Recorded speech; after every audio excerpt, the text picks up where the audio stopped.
This, of course, is the origin of Newcastle, and the keep that you see here is early 18th century, actually, all this look and everything, but actually it's got a much more ancient origin, going back to the Romans. So Pons Aelius was the name of the Roman fort at Newcastle, and Pons Aelius means the alien bridge, or Hadrian's bridge.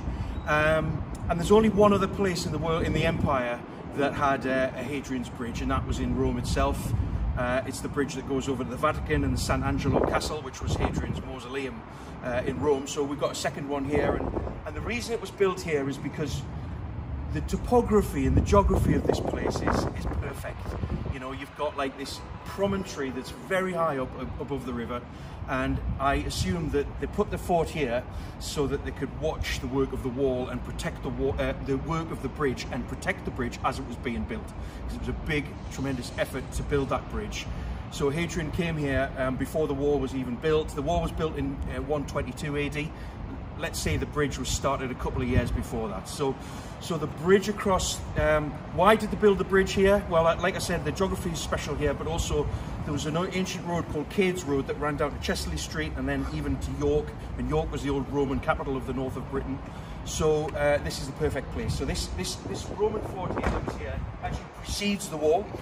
It's one of the only forts on the line of the wall that precedes the wall. The other one is Magnus, and it was a standalone fort. So the course of the wall ran to the north of here. It ran through St Nicholas's churchyard, and the side itself was a river. So it was again a very strong defensive position.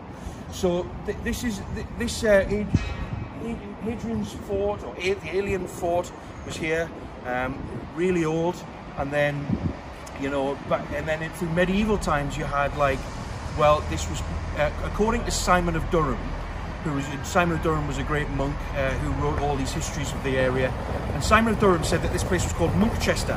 Now, we know nothing else about it as Saxon Monkchester, but what we do know is that they found underneath this fort, this whole area, they found 600 graves going back to the Dark Ages. No, I know you shouldn't call it the Dark Ages, but I still call it that.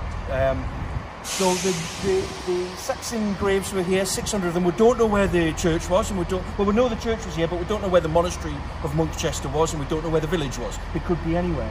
But then, like I say, over time, this eventually became the Newcastle, because Robert Curthose, who was William the Conqueror's eldest son, he was harrying the north, and he was chasing.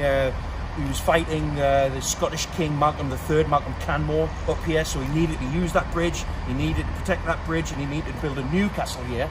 So that was when he was kind of trying to control the north of the country after the Norman conquest. So that is a potted history of Newcastle Keep.